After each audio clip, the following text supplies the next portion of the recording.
Miguel, ¿cómo estás? Bienvenido a Contagia Cultura. Y estas son las preguntas para ti. La primera, ¿cómo fue tu experiencia en Lucerna y el haber compartido con uno de los músicos clásicos más importantes del siglo XX, Pierre Boulez? Cuéntanos, obviamente, en qué consistió la experiencia, pero también háblanos sobre Pierre Boulez, quién fue y por qué es un imprescindible del siglo XX. Hola, hola Pablo. Oye, muchas gracias por la invitación a Contagia Cultura y es un gusto estar acá, desde mi casa, pero junto a todos ustedes. Bueno, mira, sobre Boulez, primero pensemos para los que no saben, algunos sabemos, pero los que no saben, Boulez es algo así como un compositor de estos que siguen la gran trayectoria de la historia de la música, es decir, es como una especie de Beethoven, de Mozart, de Haydn, de Mahler, pero de nuestra época, una persona que fue muy influyente, hasta ahora muy influyente, murió hace muy poco y como director de orquesta y como compositor, de uno de los directores de orquesta más importantes, todas estas grabaciones que vemos en los sellos famosos, estos Deutsche Grammophon, por ejemplo, hay muchos Boulez ahí y bueno, a mí me tocó, tuve la suerte de estar con él dos veces en instancias profesionales, en instancias en que él vio mi trabajo, porque postulé en algún momento al Festival de Lucerna, tiene como un área de compositores, y me seleccionaron como joven compositor. El premio era la posibilidad de tener un encargo y ir a conocerlo y que él te hablara de su música, tener una entrevista, una especie de clase con él y con un par de directores. Así que tuve la gran suerte de tener una entrevista así, eso fue 2011. Y ya imagínate, eso en 2011 no tuve encargo, pero me dijo que le interesaba mucho mi trabajo, así que yo me volví a Chile. Me dejó el mensaje, me lo dijo esa vez, pero además me lo dejó como con los asistentes, que quería que yo volviera en 2 años más. Yo la verdad no lo creí mucho, dije, pucha, es como la buena onda en verdad, pero 2 años después me llegó la invitación y una invitación de estas de verdad, o sea, te invitan, te llevan, te traen todo pagado, hoteles, te tratan súper bien, te invitan a todos los conciertos, y tuve la suerte de como hablarle mucho más de mi proyecto de música. Ahí él ya estaba, pucha, bastante deteriorado, esto es 2013 y un par de años después ya murió, el 2014 si no me equivoco, el 2014-2015, y estaba bastante lento y viejito, pero fue un tremendo orgullo. Así que eso, imagínate cómo atesoro yo esa experiencia. Dentro de toda tu producción destacan dos contribuciones muy importantes al género de la ópera. Me interesa mucho que nos cuentes especialmente sobre esto, porque la ópera en general está como considerada un género más asociado al pasado. Yo sé que no es así, porque hay grandes óperas contemporáneas, pero como estamos contagiando cultura, me interesa que un compositor premiado y reconocido como tú me hable de por qué la ópera sí es un ejercicio, una alternativa artística tremendamente vigente y por qué se debería seguir promoviendo el encargo, por ejemplo, de nuevas óperas de parte de teatros de todas partes del mundo. Ahora, una producción de ópera no es ni barato ni fácil de gestionar, pero dale, convéncenos. Y por último, tres óperas imprescindibles compuestas en los últimos 20 años, de cualquier parte del mundo, pero que tenemos que escuchar.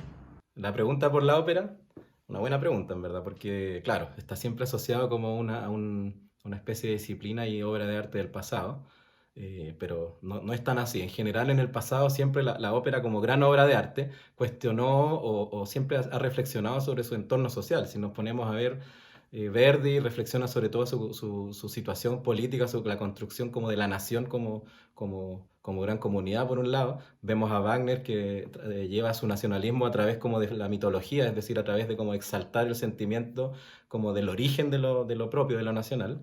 Y por ejemplo en Latinoamérica, a principios del siglo XX, tenemos lleno de obras que exaltan lo indígena como un elemento que separa la trayectoria de la ópera latinoamericana de la europea. Entonces instala una especie como de ópera nacionalista latinoamericana, lo que para la época culturalmente significaba como una construcción de naciones independientes. La ópera en general es como, si lo pensamos, simplemente es una gran obra de teatro con música y en que las dos disciplinas se logran equilibrar muy bien, con música y danza. Obviamente también hay muchas óperas con mucha danza. Y por eso yo creo que es una especie como de cine a la antigua. Entonces, como obra de arte o estéticamente es fascinante, por un lado, porque es como ver una gran película, pero en vivo y en directo. Por eso es inigualable la experiencia de ir a ver una ópera bien producida. Y Por otro lado, es como una obra de arte que reflexiona sobre su entorno. Sin ir más allá, tú me preguntas por tres óperas de los últimos 20 años, yo voy a partir un poquito antes con una cuarta, que es Nixon in China, ¿cierto? Que es de John Adams, este compositor norteamericano asociado a la escuela minimalista, y que es una ópera que reflexiona, o sea, como está construida sobre la visita de Nixon a China en el 72, o sea, súper actual. La ópera fue estrenada en el 87, 15 años después, pero reflexiona sobre su situación. Tres óperas que yo creo imprescindibles, hay muchas más, ópera contemporánea, pero por ejemplo, me gustaría partir por un gran referente que es Peter Otbos. Tiene muchas óperas buenas que les doy el dato, pueden encontrarlas todas, no todas, pero muchas de ellas en YouTube. Tiene una gran ópera que se llama Angels in America, que viene de la obra de teatro. No les voy a adelantar mucho, pero es una gran obra que trabaja, por ejemplo, el tema de la sociedad respecto a la sexualidad y respecto como a los conflictos familiares en entornos privados con todos estos problemas. Es como más orientada hacia los problemas noventeros, obviamente no de ahora, pero es bastante, reflexiona sobre nuestra cultura actual, nuestra sociedad actual. En segundo lugar, me gustaría hablar, por ejemplo, de algún latinoamericano, Oscar Strasnoy, un gran compositor de ópera. Tiene varias óperas bien buenas, yo no sabría cuál elegir, pero hay una que me gusta mucho que se llama Cachafaz, que trabaja desde lo musical, lo latinoamericano y también lo barrial, lo social del barrio en Latinoamérica, que es bien interesante. Tiene otra ópera que se llama Fábula, que es como una micro ópera, es muy interesante, una ópera de bolsillo le llaman, porque el montaje puede hacerse con una silla y una mesita y nada más, ¿cierto? Y es para 3 personas. Y la tercera es dicen, una de las grandes primeras obras maestras del siglo XXI, sobre todo respecto a la ópera, y es Written on Skin de George Benjamin. Es una ópera que ha tenido muchísimo éxito, se estrenó en la primera década, no miento, en el 2012 si no me equivoco, y ha tenido una gran cantidad de representaciones en las casas de ópera más grandes. Entonces, una de las óperas ya que están consideradas como en esta línea de grandes óperas de Verdi, Wagner, etcétera, la recomiendo. Ojalá la podamos tener montada pronto aquí en Latinoamérica y ojalá en Chile, ¿por qué no? Hace un año yo estrené una obra tuya. Ahí pude ser parte de algo que me encanta, vivir el proceso completo junto al compositor. Desde el encargo de la obra y el acuerdo de los parámetros, que en este caso un concierto de la Filarmónica de Santiago, donde la obra principal era la Séptima Sinfonía de Mahler, por lo que hablamos de ocupar la misma y suculenta orquestación, que la duración no fuera más de 10 minutos, porque la obra de Mahler ya es muy extensa, e incluso llegar a discutir que a niveles de ejecución tu obra no fuera tan difícil, ya que no íbamos a tener tanto tiempo para ensayarla. Porque sí, así son los encargos, lamentablemente limitados muchas veces por aspectos tan mundanos como no tenemos tantas horas para ensayarla o prepararla. Pero en este contexto, además, tú tuviste dos geniales ideas. Primero, ponerle de título a tu obra Nocturno y así vincularla con dos movimientos de la Sinfonía de Mahler que se llaman Nachtmusik, es decir, nocturnos. Y después además incluir sutiles citas tanto de esta sinfonía particular de Mahler como de otras del mismo compositor y así hacer de todo el concierto una noche conceptualmente súper coherente. Ok, tremenda introducción para una pregunta en realidad súper concreta. Háblanos del misterio de la creación, que para muchos es eso, es un misterio. Del proceso creativo en general y obviamente también en particular, en tu caso. ¿Cuál es tu método de trabajo? ¿Cómo encuentras o buscas las ideas? Etcétera. Respecto a mi proceso compositivo, la búsqueda de ideas es siempre especial, ¿ah? Porque no hay que siempre estar de alguna manera improvisándola. Yo por lo menos no tengo una fórmula de hacerlo, no soy de los que se sienta a sacar un poco de cálculos con la partitura, sino que me dejo llevar bastante por el oído. Pero claro, hay un ejercicio que trato de hacer siempre, o sea, el hecho de tener experiencia, ¿cierto? A mí me gusta mucho la literatura, yo leo muchísimo y me gusta estar siempre leyendo y buscando ahí si hay algo que decir en música, ¿cierto? No me refiero a citar los libros ni nada, pero esta cosa de la creatividad que se despliega en la narrativa tiene mucho de musical. Por eso también es que me gusta tanto el mundo de la ópera.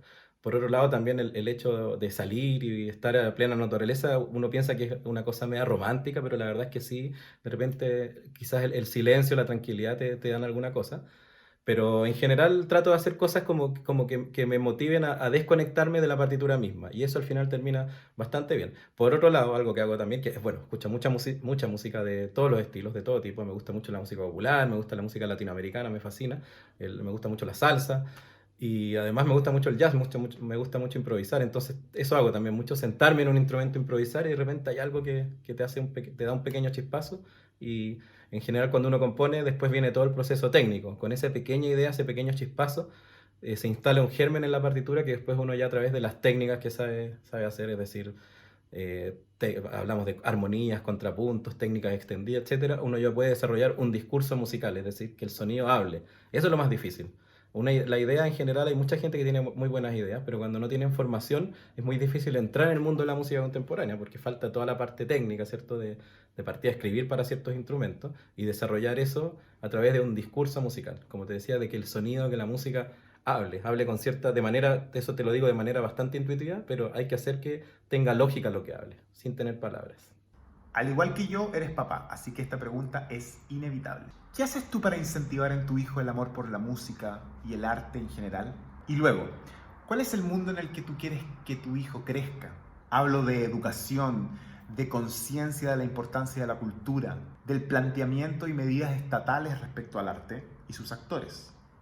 Bueno, eso es una bonita pregunta porque tú también eres papá y tenemos hijos como de la misma edad, así que estamos como en un periodo similar, que los niños son una gran esponja que absorbe todo. Y eso es muy bonito porque junto con a mi esposa, la mamá de nuestro hijo, de Nahuel, siempre disponemos de que Nahuel esté como viviendo el arte y la cultura de manera natural. O sea, no sé cómo explicarlo exactamente, pero no es un lugar que él deba visitar. Es decir, para poder pintar, para poder apreciar el arte visual, él no les tratamos de instalar la idea que tiene que ir al museo, sino que eso está en todas partes. Y mira, incluso ese es un cuadro que pintó él, por ejemplo, de manera natural, le encantó, le preguntamos, lo enmarcamos y ahí está.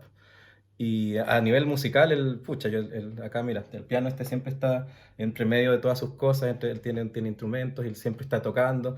Yo creo que lo esencial es que él viva el arte, la música en particular, de manera natural, no algo que se visita como para sacarle algún, no quiero decir provecho, pero algún momento bonito, no, sino que es algo que vive día a día desde que se levanta hasta que se acuesta.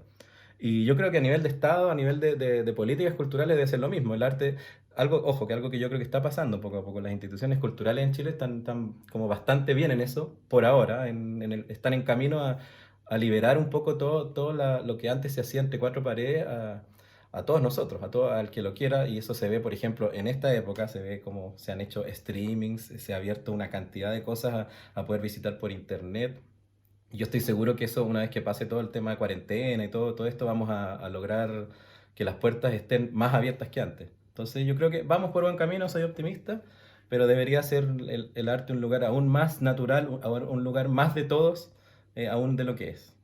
Hay un libro bien bonito de John Blacking que se llama Hay música en el hombre, que explica cómo el ser humano es musical de por sí. O sea, uno incluso cuando los niños son pequeños, lo más fácil para que aprendan es con música a través. Lo primero que hacen es cantar, o sea, el ser humano es un ser musical. Después viene la disciplina y todos los que nos especializamos un poco, pero el arte y la cultura debería ser de todos. La escena latinoamericana actual. ¿Qué escuchamos? ¿A quién seguimos? La respuesta puede ser lo más amplia posible, desde compositores clásicos o bandas de rock, grupos de salsa, folclore, intérpretes, lo que sea. Porque supongo que coincidimos en que Latinoamérica es terreno de infinita fertilidad, de creatividad y talento. Sí, coincidimos en que Latinoamérica es una tierra fértil en cuanto al arte y todo lo que está pasando aquí. Es bastante emocionante ser artista, yo creo, en el siglo XXI en Latinoamérica. Y es una pregunta difícil, porque me gustaría darte una lista gigante, pero voy a improvisar un poco. Mira, a nivel de salsa hay un par de autores que vale la pena ponerle un ojo, que ya son experimentados, no son nuevos. Pero uno es Rubén Blades, que es muy célebre, es un gran músico, un gran literato de la salsa, se le llama salsa dura, esta salsa hecha como en New York en la época de los 70, etcétera. Y es muy interesante, sus textos y su manera de hacer música es muy especial, es muy bonito escucharlo y sentir su música como literatura casi. Pasa lo mismo con un autor que a mí me fascina, que es cubano, que se llama Isaac Delgado, y es una salsa bastante más cubana y más vinculada al jazz de alguna manera, pero también me pasa lo mismo, siento que sus letras, cada letra podría ser un libro, y póngale un ojo ahí. A nivel de intérprete, hay un gran pianista argentino, que se llama Horacio Lavandera, debe tener entre 35 más o menos, la edad mía debe tener más o menos, yo tengo 36, de estar por ahí.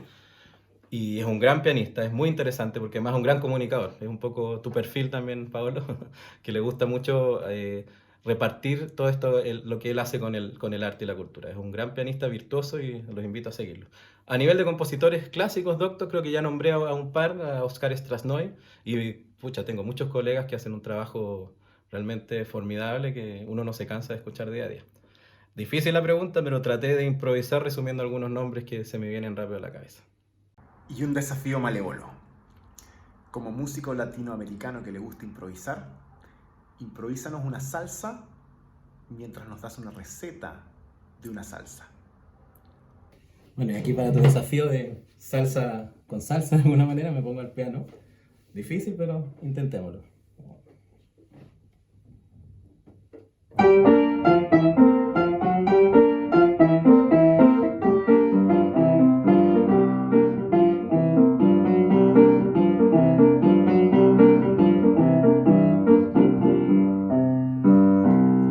Bueno, primero picamos una mitad de cebolla, 2 dientes de ajo picado también, lo sofreímos en el sartén con aceite de oliva, un poco de comino, un poco de sal, un poco de pimienta. Hagámoslo con algo que encontramos en la casa, en cualquier casa, una bolsa de salsa de tomate, no tomates naturales, así que echamos la salsa de tomate, un poquito de agua hervida, revolvemos, dejamos que se empiece a hervir y cuando está casi lista, yo le echo siempre un poquito de aceite de oliva, un poquito de orégano fresco, ojalá, y un poquito de ajinomoto, ahí pequeño. Una pequeña variación de algo más tradicional. Y bueno, ya está listo para usar.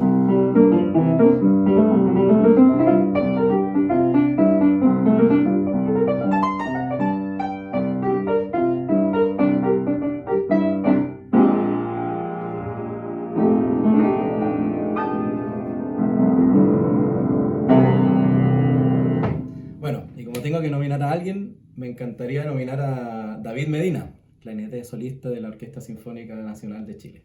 A ver si acepta el desafío. Contagia Cultura también, David. Ya, Paolo, como me toca a mí darte un desafío, voy a seguir la misma línea que tú, de mezclar música y comida. En mi caso, te voy a pedir que, con lo que tengas en el refrigerador, hagas un instrumento musical. Y ojo, que suene. A ver si puedes. Un abrazo. A ver si estos años de internet han hecho su trabajo. Se cortaba la punta. ¿Qué haces? Guácale.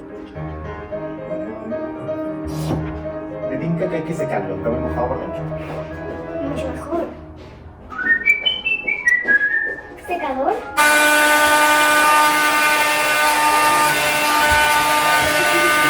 Una ollita normal, haz como... Cirugía a pepino. ¡Yes! ¡Nos resultó! Vamos bien.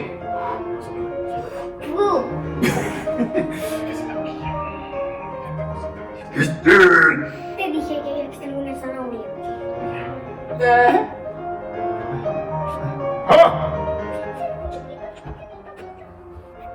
Estas cosas solamente lo tienen que hacer los Adultos. Muy bien. Yo solo voy a hacer cuando sea más grande. Ahí tú puedes hacer si quieres un corno francés de lechuga. Con un francés de lechuga. Esas son las cosas que nos hace hacer el tío Miguel. ¡Cámelo, cabrón! ¿Pero qué es? ¡No un telescopio. Es como meterse en una caverna, miren. Por dentro del fondo podría haber un ser intergaláctico.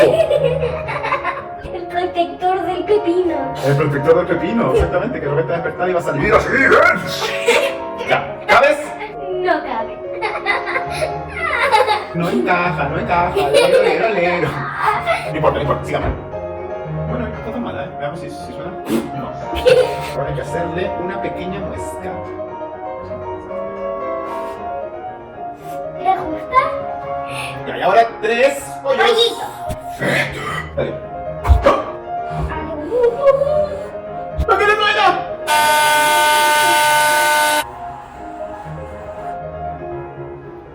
Bueno, debo comunicar que la flauta pepino, un fracaso. A ver, sí, con una zanahoria. Pepino fundamental con un fiasco. Vamos. Si fallamos en la puntería, se nos va a salir por allá. ¡Es la hora de la zanahoria! Pepino fiasco. ¿Tienes algo en tus juguetes que sirva como palo largo? Un palo de madera. ¿Cuál? No, no es largo, es muy... Ah, no, en realidad no puede ser. ¿Qué dije? El bastón de Betty, a ver, no se puede ser. Sí que puede ser. Pero no tanta fuerza porque se puede romper. Necesitamos apoyo moral. ¿Por qué te hacen hacer cosas tan difíciles? ¡No sé!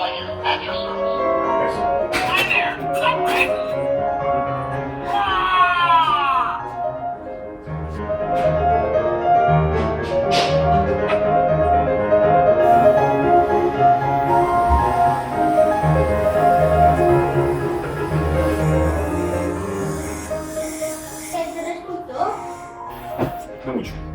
O sea, mejor que el pepino en todo caso.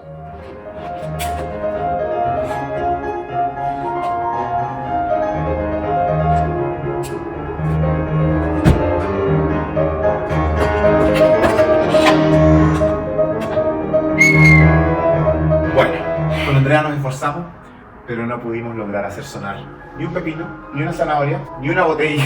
Así que les presentamos nuestra humilde solución. Entonces tenemos Un yogur de Arkansas.